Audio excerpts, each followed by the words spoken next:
Hey everyone, this is KHALIL MAASI. Alexandria Williams. I'm Demetrius Angelo. And we are inside the Action Studio.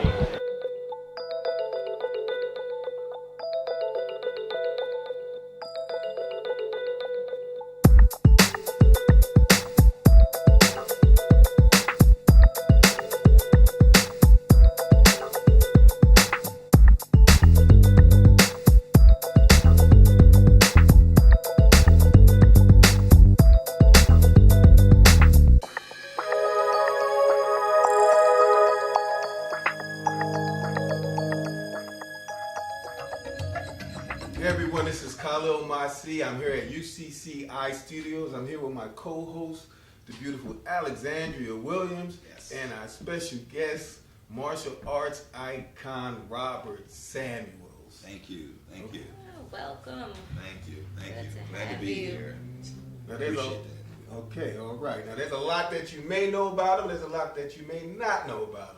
Right, but we're going to interview him. We're going to start from the beginning of his life, and then we're going to come to where he is right now. So before we go into the meat of all the things that you've done, let's start with first, who is Bobby Samuels? Where are you from? Born and raised here in Philadelphia, but my parents split up at an early age. My father was the first black banker on Wall Street. He was a very powerful executive with the Manufacturers Hanover Trust. Okay. So I was shuffled between both homes, Philadelphia and New York.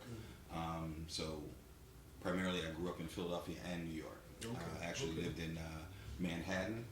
I lived in the Dakota, where the building where John Lennon was killed. Oh, wow. I was actually there that day when he got killed. Okay. Yeah, I actually just left watching a movie on 42nd Street. Came home and then I saw all the carnage out front. It was horrible. It was absolutely horrible. Wow. So,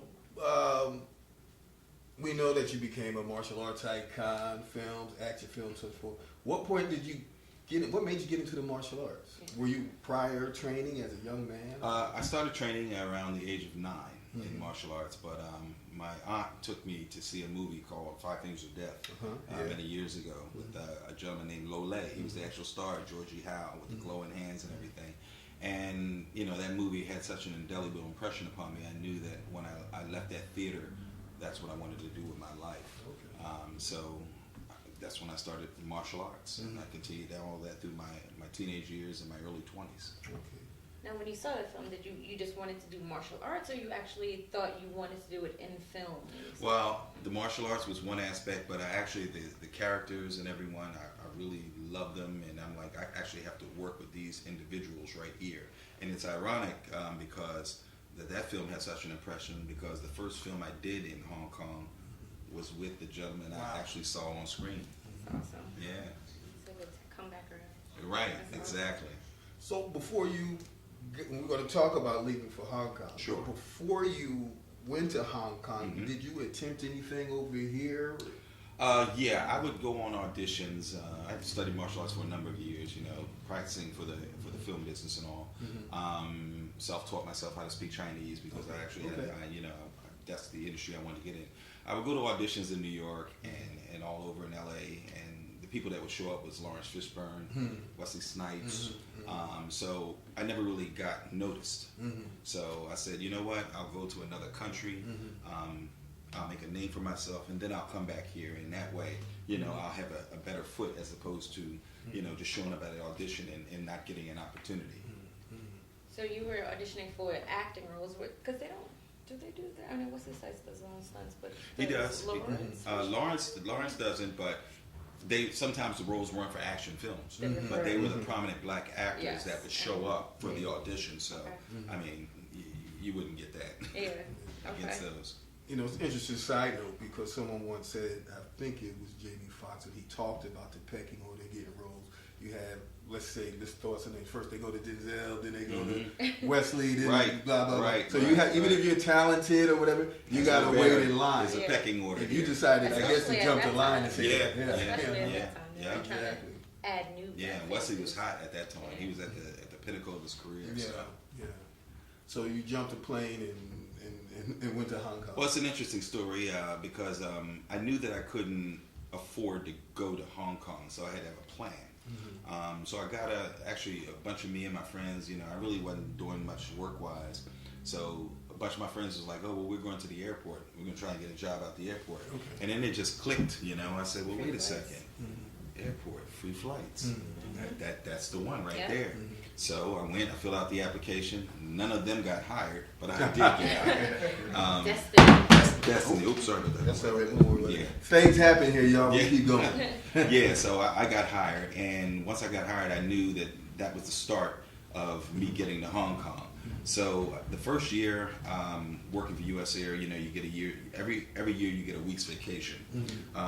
So what I did was every year that I got a vacation, I would just go to Hong Kong and just try and meet people and you know, just to touch over there, just to see what it was like living in another country. First 3 years I didn't get any work at all. You know, didn't really meet anybody. So it was there and back and there and back. So it was networking. Exactly. Finally, I met a girl, a guy. I think it's my third or fourth year there. Chu Chi Ling.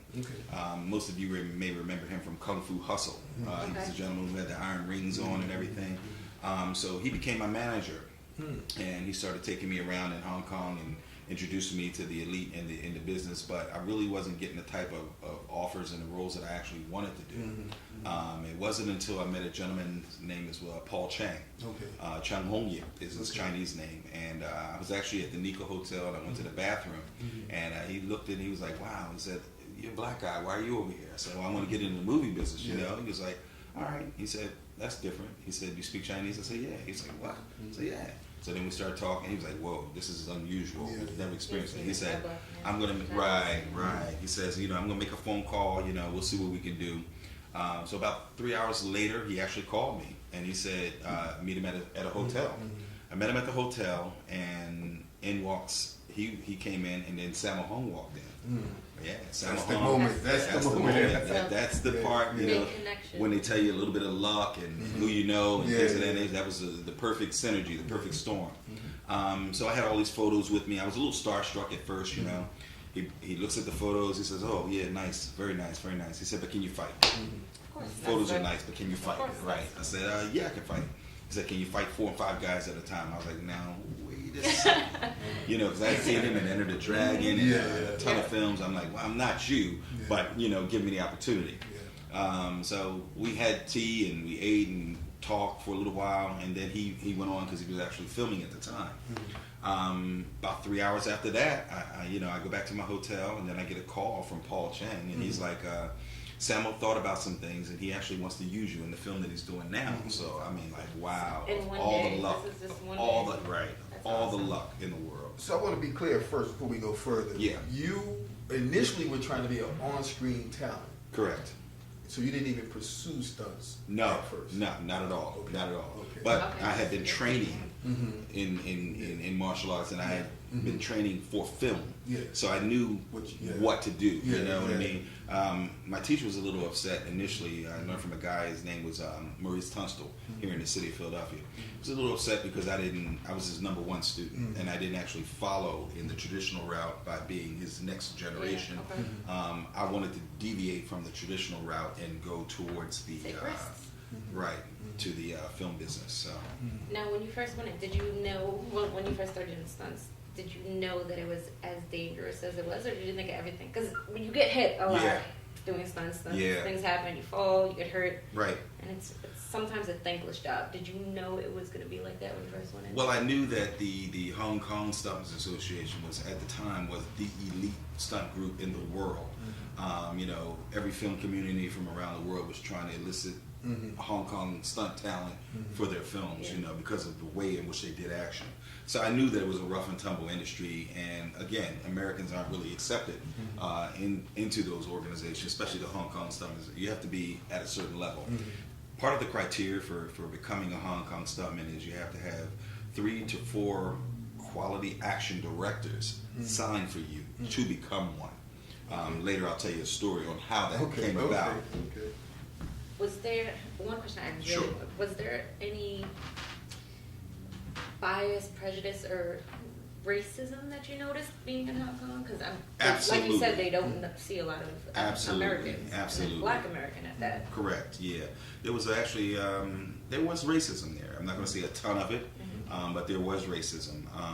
And you know, I would tell you a quick anecdote. You know, this is later after I was living with Samuel in Hong Kong. You know, I would get on the trains and everybody be staring at me, and I'm like telling them, I'm like, well, I need something to say, man, because they keep staring at me. You know what I mean? I say, oh, I'll tell you something. When they look at you, you say, is this? Can we say what we need to say on here, or is this censored? Can you blur it out? Talk. All right, so he taught me a phrase. He said the next time they look at you on the train, you say "Ne mong malan yeah." Okay, so I get on the train the next day. The kids are on there and everything. So they're all staring at me like I'm a science project, you know. And then I look at them and I say "Ne mong malan yeah." At that point, everybody jumped up and ran to the end of the train car like they were afraid. So basically, what it meant was I was like, "What the f are you looking at?" Wow. Basically. Did you know what I meant? No, at the time. Okay. But caught them off guard, you know. So that was just funny. But that happened, yeah. Now, what I want to ask is this: it's you know, you have a bit of a almost Asian look. I don't know if anyone ever told you that. Did anyone think you were like, you know? Part, yeah. Like well, I have like my mother's Portuguese. Okay. So My mother is part Portuguese also. there you go. See a lot in common there. Brother and sister. There you go. Right. Yes. My father's African American, so yeah. That's for some reason they always assume that I'm Filipino or something like that. You know, Malaysian. Okay. So you get to meet Samo. At some point, you start living with him. Yeah. So what happened was this. I'll give you a quick recap, real quick. I did a film with him called Gambling Ghosts on Phúc Chai Tien, and in the film there was a punching segment. You know, 16 punch combination. I couldn't really get it, and later you'll see why I said this to you. And Samuel would try and show me, and then Colin Cho, who was from The Matrix. I don't know if you guys remember him, the protector of the Oracle. Yes. That's my brother. Him and I are Samuel's students, born August 11th, same birthday, same age. It's so ironic. But he helped me out a lot, and I couldn't get those combinations that night. So he helped me all throughout the night. Samuel never really got mad at me at all. We finished filming early. The producers came to me and said, you know, well, there's a balance of $5,000 owed to you. Is there any way you can forfeit the money because we finished early? I said, you know, I'll forfeit the money on one condition: you let me speak to Samuel. So I walked over, I talked to Samuel. He said, well, what's going on? He said, well, you know, we finished early. You want me to forfeit the money? I said, but I told him I forfeited on one condition. He was like, what is that? I said, if you allow me the opportunity to work with you again in the future, they can keep the money. He's like, so you're willing to give up $5,000 just to work with me again? I said, absolutely, without a doubt. He was like, deal. So I gave up the money. I finished Gambling Ghosts, and I came back to the United States. I went back to work at US Air for another year. At that time, they were going to lay everyone off. I called Samo, and I'm like, look, I'm about to get laid off. You know, he was like, He said, catch the first plane out. So I caught the first plane out, and he took me right to the immigration department, and he told them I would be his English teacher on the books as an American, you know, over there. So at that point, they stamped my passport, and I never came back. I stayed there. I lived with him in his home, you know. That's really the best education anyone can get, you know, actually living with a master filmmaker like that, you know. Him and his son, his son and me shared a room together, so yeah. So the relationship, was it more father-son, brother, uncle, teacher? Right. It was student-master. Yeah. Then there were times it was brother. Then it was times where, you know, it was director and actor. You know, so there were many hats that we wore. In fact, the first year that I lived with him, he actually wouldn't let me do any films at all. I was just training and doing grunt work, and I never complained. You know, I watched a lot of American actors that were over there that were doing films, and I really wasn't, but I didn't realize that he was actually kind of grooming me in a different way. Right. So were you only training like martial arts, or did you actually have to learn how to do other stunts like stunt driving, falls? Yeah, I learned all that with some of the Hong Kong stunt guys at the time. At that time, I was not a Hong Kong stunt man. It wasn't until we did a film called Don't Give a Damn where I actually had the opportunity to become a Hong Kong stunt man. and you were the first African American, I would say, person of African descent. Period. Yeah. Well, again, my godfather, Ron Van Cleef. If it wasn't for him, probably I wouldn't even have the inroads into Hong Kong cinema. He laid the groundwork with the Black Dragon. The Black Dragon. He's the first African American to be featured in Asian cinema, and become a superstar. So I'm completely honored because I used to go and watch him on films, and he's like a godfather to me now. But I am the only African American Hong Kong stuntman. I'm actually hoping someone will come behind me. No one has come behind me and taken that title yet. You gonna jump on the plane? I think. What's you would a be the first day African American for you? woman. Yeah. That's right. What's a typical day like training with him on? So what did you typical training day? Brutal. When you hear about the early stories of how they trained and the physical, requirements, and some would say abuse that the SIFU put on the student, but ultimately it was for the best. It turns you into one of the strongest, performers around. So it's very difficult with Samo. But again, you have to learn falls, reaction, punching, kicking, jumps. It's just it's a lot. It's a lot. And you did that for a year, just training for a year, no working? Nothing, just training, that's it. And then finally, he went to the 13th Annual Golden Horse Awards, which is the Academy Awards for Hong Kong. And he took me with him. And I didn't realize at the time, because everywhere we went throughout that year, there's always media around, things of that nature. And the media they were constantly writing about me, stating that Samuel was in the mafia, and that, he had hired an American black bodyguard to come over and everything. It was so ironic. We were at the awards, and I'm all suited up. I'm like, wow, this is amazing, Golden Horse Awards, and all of a sudden, a Caucasian guy came up to me. His name was Lewis. God rest his soul. He's passed since then, but he says, "Yes, I know who you are. You're the bodyguard, Samuel's bodyguard. I see you on TV all the time." And I didn't want to say anything. I'm like, I'm the bodyguard. Did you ever try to? I'll ride with it. I'll ride with it for now. Why not? Well, before we talk further about more of Hong Kong, then come back to the U.S., you had some very interesting hairstyles in those movies, man.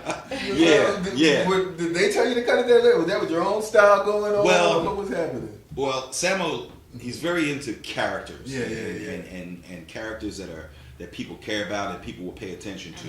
So, of course I could have been bald. Of course I could have had an afro. But that would have been the norm. So he was like, let's try something different. You know what I mean? So let's put a bowl on your head. Let's shave around the bowl. Let's leave the patch in the top. And bang, there it is. There it is. So, but before we move forward, sure. Just if you want, name some of the people you worked with while you were over in Hong Kong and some of the projects, just so for those who don't know your career. I've done a lot of films in Asia. I've worked with pretty much all of the prominent directors. I worked with Samo. I worked with Yuen Wu Ping, the guy who did The Matrix. I've worked with Alfred Cheung. I've worked with Stanley Kwan. He's a two-time Academy Award-winning director. Clifton Kochi Sum, and every notable actor. I've worked with Chow Yun-fat, and did The Corruptor with him and Mark Wahlberg. I did that here with him. I've pretty much worked with everyone. Everybody. Everyone except Jackie. And I'll tell you a little anecdote about that real quick. So at the time, Jackie and Samo and Yun Biao, they're the three dragons, they've been together since children and everything. However, in Hong Kong, when you follow someone, you follow someone. So I was with Hong Gaban, which is Samo Hong's stunt team. And then Jackie had his Gaban, his Jackie Chan's stunt team, right? So one day, Jackie comes into the office and he's talking to Samuel. He's like, "Yeah, I want to use Bobby and in the film." And Samuel's like, "Oh, okay, no problem." So now I'm really hyped. You know what I mean? I'm like, "Oh my God!" One Samuel and now Jackie. It's in. I'm done. I'm history. It's gonna be the bomb. So Jackie's like, oh yeah, don't worry, we'll send somebody tomorrow. You get you over here to the studio. We'll talk about your role. And the film was Rumble in the Bronx. Okay. That was the one that I was scheduled to be in. So real funny. So I'm all hyped that night. I went home. I'm extra training, super hard. I'm like, yeah, now I'm with Jackie. I'm about to blow it up. And then I get to the office the next day, and Sam was like, Bobby, can you give me some coffee? So I went and got him a cup of coffee, and he said, come in, let's sit down, let's talk. So I'm like, okay, what's going on? He's like, yeah, Jackie and I had an argument. You're not going to be in that movie. My I'm like, gosh. oh my God, no, can't y'all make up? Call him right now, Yeah. He's like, no, he pissed me off. No. Wait, did they make up after that? No. Oh. So what happened was, Okay. that's the film where I was actually prominently featured in Hong Kong. It's a film called Mone Babel, which is Don't Give a Damn. Don't give a damn. Don't Give a Damn, right. And that's where the first black guy is really like the lead in the film. Well, he had to give you that. Yeah, that's true. And what's ironic is they were both released in Hong Kong on the same day, and they battled each other in the movie theater. Yeah, so when one theater was Rumble in the Bronx, and the next was Don't Give a Damn. Just that internal Hong Kong, And film industry. Nobody else really knew what was Right? going on. No one did except for me. So we're going to jump forward now to, back to the U.S., but just one real quick thing. He also was the first African-American romantic lead. Yes, yeah. I've been doing action films for a number of years in Asia. I gained a little popularity, and I was approached by a director. His name was Alfred Chen. Alfred's a visionary director. He's very educated. He did a lot of films in Hong Kong. He's won awards. And he said, I want to do something different. So what he decided was he was going to do a dramatic piece, a dramatic film, but he was going to shoot two versions at the same time. So basically what happened was he would have a Chinese crew and cast shoot, and then he would have an American cast and crew right there ready to shoot. So he was actually shooting two movies at the same time, just one for the Chinese audience and one for the American audience, so to speak. They're smart, yeah, very different. I played a psychiatrist. I helped a married couple straighten out their marriage life, and consequently end up falling in love with the wife's best friend, and then I ended up marrying, and I had an on-screen romance, the first time, a non-action feature for a black actor in Asia, Yeah. You know what? I'm getting signals from Ed Herman. So we're going to take a break, and then we're going to come back to Inside the Action Studio. Yes.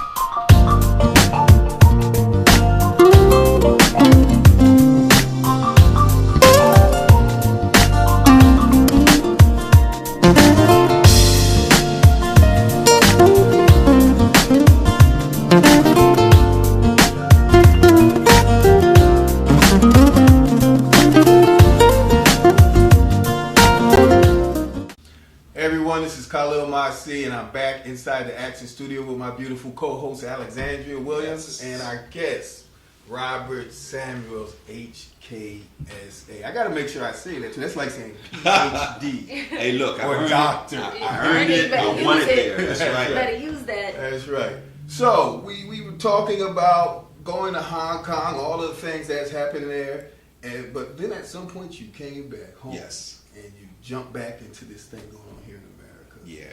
So real quick, 1997, as you all know, Hong Kong was under British rule for 150 years. Yep. In 1997, that reverted back to China.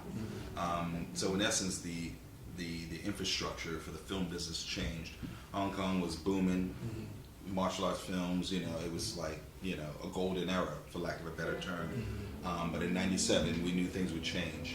I'll never forget, I was with Samo. We went to go pick up his son, Sammy, at the airport. And he said to me, he's like, listen, Bobby, he's like, there's not much more else you can accomplish here in Hong Kong.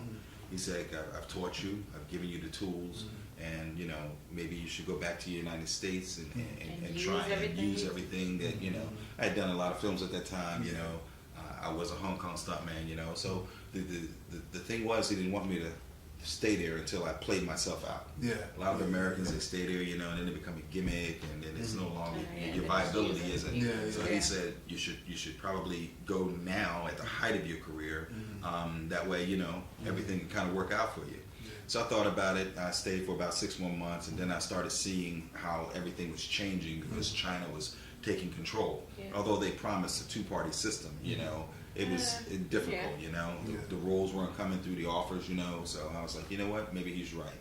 So I came back to the United States. What was your first project that you did come back to the United States? Or did you just, when you got back, did you just jump right back into it, or did you? So I had been gone for so long that I kind of had to learn how things worked again here as opposed to that business over there. So my godmother, her name is Jeannie Liu. She's a very prominent producer in New York City. I called her, and she was actually working on a film at the time, and she's like, "Well, I need an action director, and you know, since you're back, let's get you in there." So I'll never forget it. I actually showed up to set, and I was sitting in the van out in front, and I'm looking down the street in New York City, and all of a sudden I'm looking at the Beastie Boys. They're walking toward up the street, and I'm like, "Oh my God, that's the Beastie Boys!" Oh, you know, Adam Yauch, you know. They look at the van, and all of a sudden they go, "Yo, that's Bobby Samuels," and then I'm like, "Oh my God."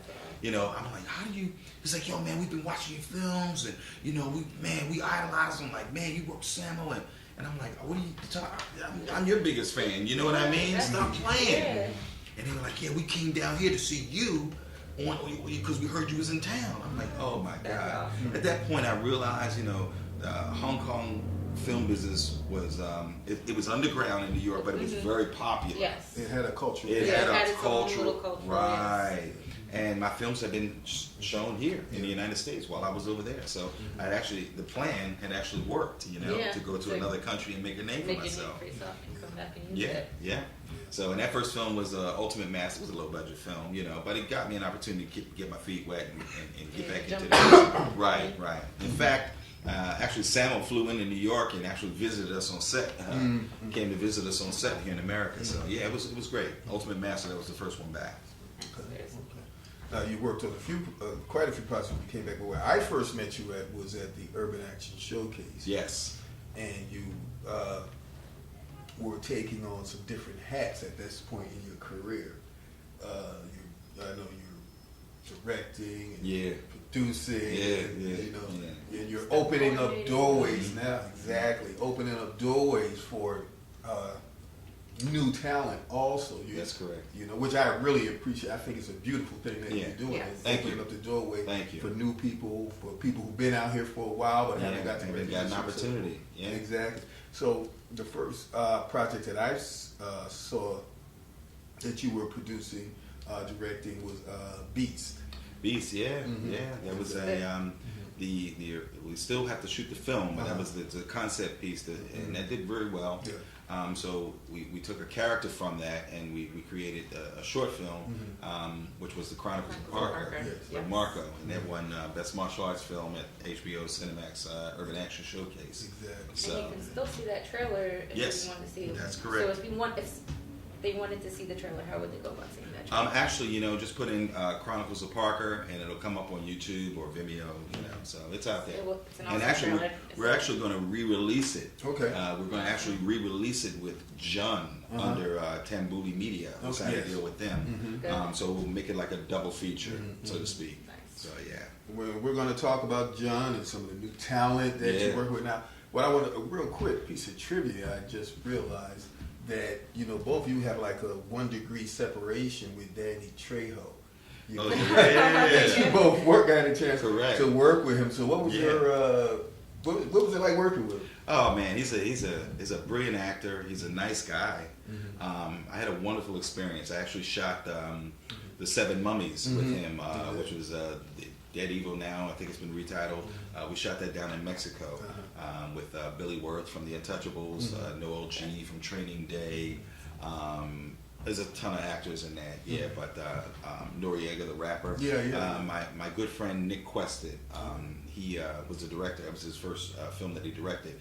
I don't know if you know Nick Quested. He's one of the most prominent award-winning music video directors of all time.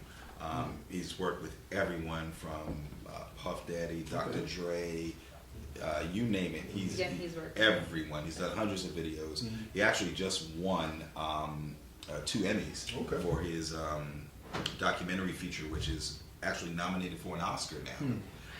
It's The Fall of Syria. Fall and Rise of Syria. Yeah, it's up for an Oscar now. So he's done a lot of work, and I was honored to work with him for many years, and he's actually the one who introduced me to Drew Hill. Wow. And I got hired by Which Drew. is also because Drew Hill is very into the whole martial arts Yeah, and all of that. yeah. I was actually their teacher for a while. Okay. I toured with them all across the United States. Helped design a lot of the stage shows for Soul Train, and did all the music videos with them.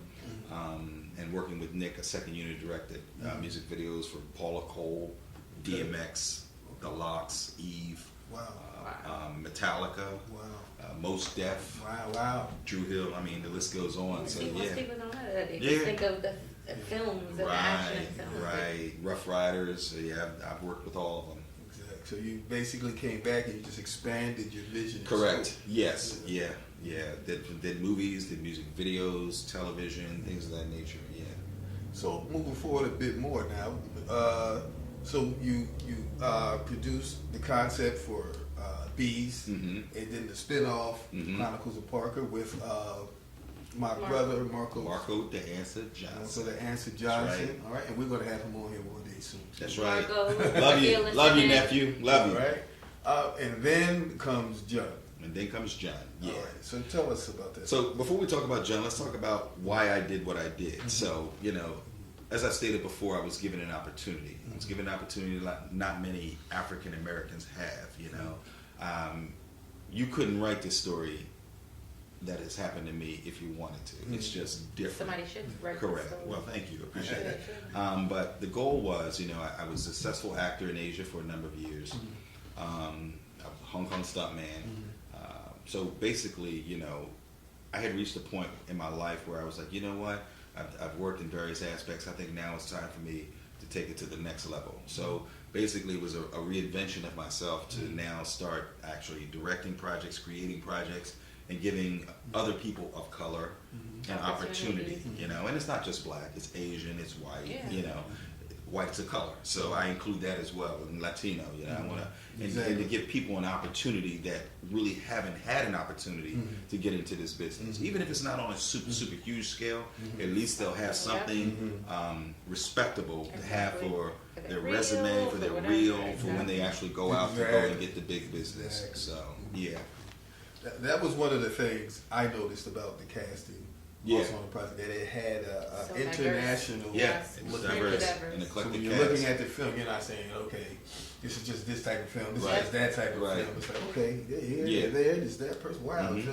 And so you have a lot of interesting people in there too, and some standout performances as well. Thank you. I think I caught people off guard with this one, and the reason because I the way I look at it is you have to challenge yourself. Can I do martial arts? Absolutely. Can I make a martial arts film in my sleep? I can do it, The goal was not just to create and do what everyone else does, When 500 people are running that way, the smart person is the one who's going the opposite way. That's original. That's thinking separate and individualized. So basically, Jean was created by writer, my business partner, Robert Jefferson. I've been with him for 30 years. And basically, it wasn't a film that was created for martial arts. It was a genre-bending film. It had martial arts in it. It had horror in it. It had gunplay. It was just character sci-fi. It's this character-rich story, where it wasn't just about martial arts. The martial arts was a support mechanism to the story itself, right? So a lot of the martial arts fans, I don't know if they'll be pleased with it or not, but again, you have to reach for the goals, Maybe they will, maybe they won't. I can't concern myself with that.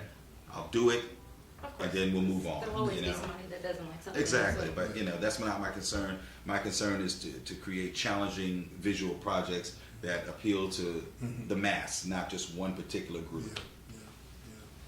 So how is it directing a film compared to acting in a film, doing stunts in a film? Very difficult. You're in charge of Extreme. There you go. And that's the key. You're in charge of everything, you know. As you know, John had a super huge cast. Yes. So that was a challenge in itself, you know. But again, you know, we managed to get it done. So now I know that I can get it done, you know. Yeah. There were a number of actors that had to be coordinated with their schedules and the action and the stunt work and the locations. And shout out to my buddy Kenneth Gifford, because he actually let us film at Ironbound Studios. Ironbound Studios, New Jersey. I recommend for any independent filmmakers, definitely give Kenneth Gifford a call. He's an outstanding gentleman. He runs the Newark International Film Festival. And he's the director of film and television for the mayor's office. Correct, exactly. And he was very instrumental in getting this project to the forefront. That's awesome. Yeah. What were some of the biggest complications in directing a full film like this? Some of the biggest, not enough money. No budget. Budget. That's always been the issue. However, you never let that issue determine whether the film gets made or not. Whether I have the budget or not, I'm gonna get it done. Figure it out. We'll get it done, you know. Eventually, you know, hopefully we can attract enough positive African Americans that have financial security, that are willing to kind of pull their funding together to help independent filmmakers, you know, pursue their dreams and make films. I mean, with the advent of digital technology, you know, the opportunities are more so there for us now than ever, you know. And back in the day, the film companies, they had a stranglehold on everything, you know. The film companies owned the theaters, they owned the actors, they owned the films itself. So that was kind of, you know, there was no competition there, and you really couldn't get in. With the advent of digital technology, and now things aren't shot on film anymore. It's pretty much digital, everything. It took the stranglehold away. So they know Hollywood doesn't have the grip anymore. You can make a film. You can make a film. I can make a film. You know. So without that type of control, now we have an opportunity. So, let's talk about some of the performances of the people in your film. You have some interesting characters. With David Chin and Denise Johnson. So you have some really. So again, the goal was to create interesting characters. Robert L. Jefferson, you know, he worked to create original characters. Actually, some of these characters we're considering for spin-off movies. Bullet Bronson is a take on Charles Bronson. And David Chen was the perfect actor to carry that out. I wanted to introduce a female action actress because I think that's an underserved community in the action film genre.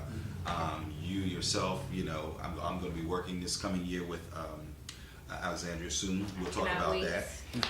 But I worked with Denise Divya Johnson, a very powerful young lady. She's a beautiful person. Beautiful. And I said, you know, not since Pam Grier have African American women had a character that they could, you know, respect and look up to and be like, wow, she's kicking ass, you know. Vivica Fox touched on it in Kill Bill, but we didn't expound on it at all.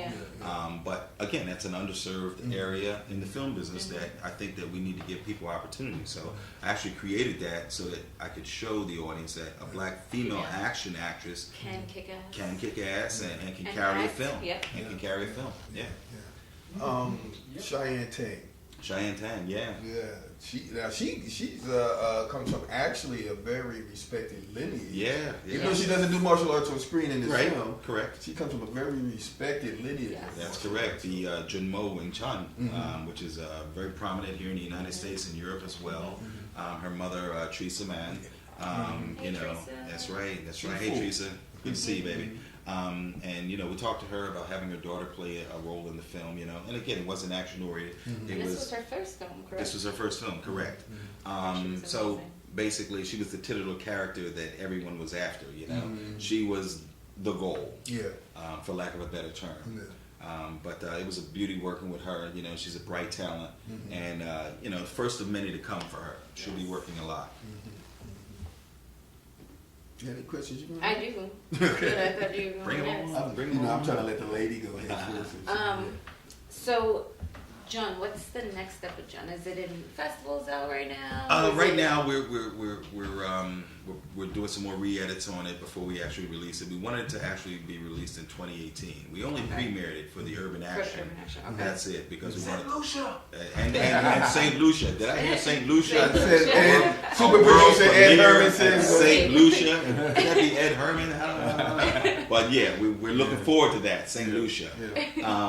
But yeah, I mean, we wanted to hold it back for 2018, so we're still doing some reboots on it and getting ready for the January release of it. So yeah, it'll be out there, and we'll shop it around and everything. But again, you know, from John on to the next one. Yeah. New Jersey will get one as well. Yeah, appreciate the that. next one. What is the next one? Well, the next one, we have a number of things. So next year marks, I'll give you an early reboot here. Next year marks the 30th year for me doing action films. 30 years. 30 years. I've been doing action films. I'm very fortunate. I'm still intact, you know. I ain't got the chin, I ain't got the gut. I'm still right, you know. Still working out. They're working out. So I wanted to submit about 4 or 5 different short films, different for next year's Urban Action Festival. I have a loose translation of Charlie's Angels coming, which I'm going to talk to you about, featuring some very prominent women that I met at the Urban Action Showcase this year, and it just hit me like a light bulb. I said, "Wow, I can do a reboot of Charlie's Angels with these group." Right. Still like the comedy version of actually, I don't want to take a more serious version. I don't want to take the comedic version because then I'm just fighting.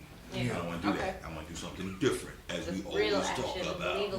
There you go. Okay. I'll be action directing. I'm not hiring anyone. I'm going to do the action myself. I figured the 30th year, with the 5 projects that I'm going to put out, I'm going to do all the action directing for the films, as well as direct it. And I got Robert Jefferson. He's going to come in and co-direct some stuff as well. I got I'm working with Art School Dropouts on another project coming up soon. That'll be a reboot of My Asian Auntie. And if you haven't seen that, it is on YouTube. Yeah, it's pretty cool. It's funny. And so I'm going to go back and do something with them. Actually, I Need a Hero with them last year. Wow, I was amazed at the response. Over 10,000 views on it. That's It was one of their most successful projects for last year. So they're really good. Yeah, had a ball working with Kayla Chi. You know, she's a YouTube sensation.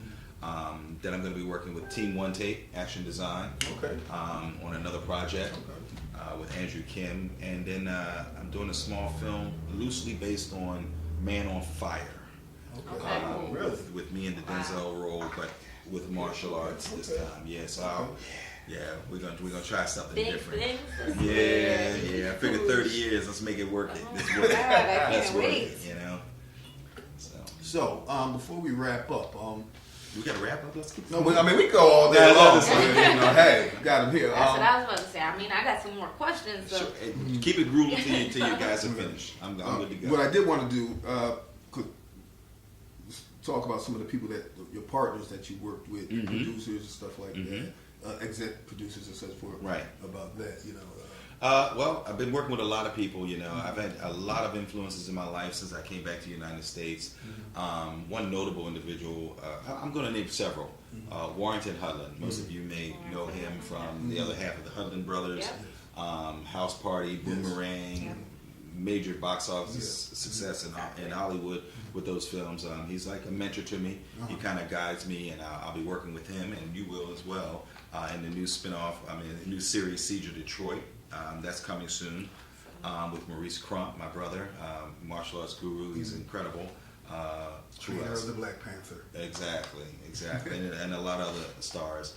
Bryant LaRota, I don't know if a lot of you know him. He's done a lot of Hollywood films. Excuse me, folks. No problem. He was Stevie Wonder's manager for a number of years. He's based in L.A.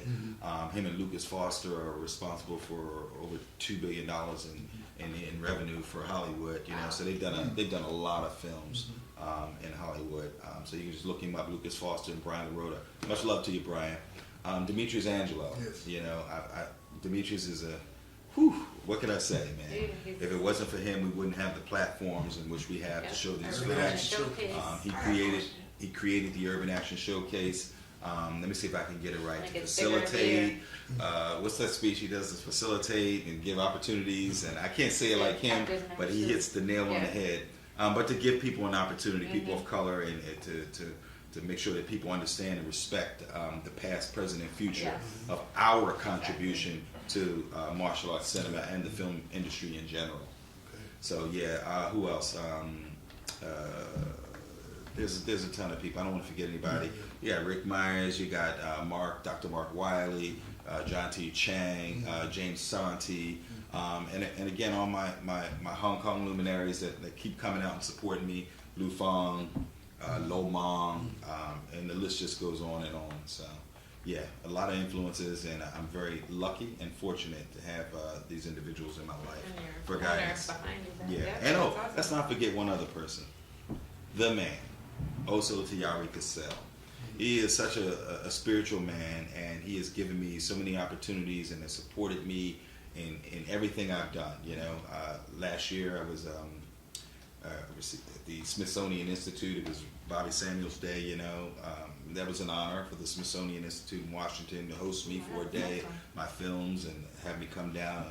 And he was there, and he's always been supportive to me. So I love him dearly. Oso Tiari Cassell, thank you from the bottom of my heart. And also the man who actually gave me the opportunity for Beast, Chronicles of Parker, and John, and that would be Alan Goldberg. Okay. Alan Goldberg is the man. He's the first one. You know, I went to many people. I asked them for funding and to help me and things of that nature, and no one wanted to do anything. And Alan reached into his pocket and cut the check immediately. Wow. That's important. Yeah, that's immediately. So that's important. for lack of a better term, he put his money where his mouth was. You know, and he's been supporting me ever since then. And his Action Martial Arts Hall of Honors is probably one of the biggest platforms on the East Coast. And that's about to come up soon, right? January. Yeah. So we're looking forward to that as well. And my godfather Andy Ng, he's one of my producers, and he supported me for many years as well. So yeah, a lot of people. That's awesome. That's what you need. Ed had a question. Yeah, I have a question. Sure. You know, as you know, we run the film festival in St Lucia. My whole thing is about trying to get more film business into the Eastern Caribbean. What is your suggestion? Because there's people watching who's like, this is what we need to do. What do we need to do to get people like you to come to the Eastern Caribbean and shoot films? I would love to come to the Eastern Caribbean to shoot films. If we can actually find, you know, a group of supporters, that's a technical term for funders. To support us. It doesn't take a lot. We shoot a small digital feature. The key is the distribution. That's always the most important thing. But again, you know, there are many opportunities out there with Netflix and Hulu and iTunes and, you know, Distributor. Yeah, That's right. There's so many opportunities right now. What kind of numbers are you talking about? Because you're talking about a group of people who it's new to them. So you're talking like 200,000, 300,000 US dollars. 200,000. We'll make gold down there. We'll make gold. You know, with the exotic locales. You know, we get the actors. The actors to come in and scale. We give other actors an opportunity that have not been featured before. You know, again, it's about facilitating and giving people an opportunity, recognizing talent as well. So yeah, I would welcome the opportunity to shoot in St. Lucia, and I look forward to that. Maybe we can get that done for 2018, 2019. Nobody's going nowhere.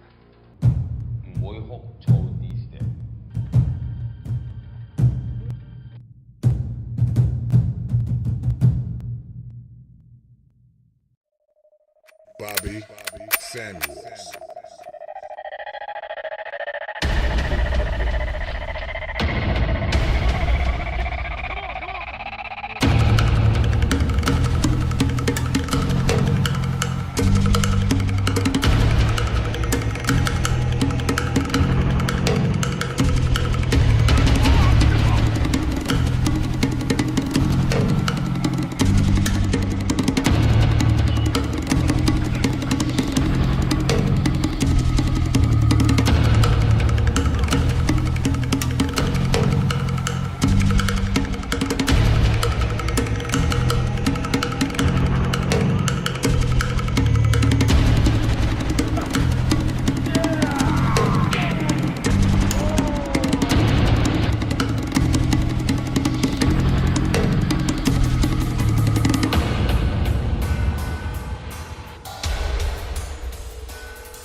before I ask my final question, I want to give the lady, so I don't get beat up.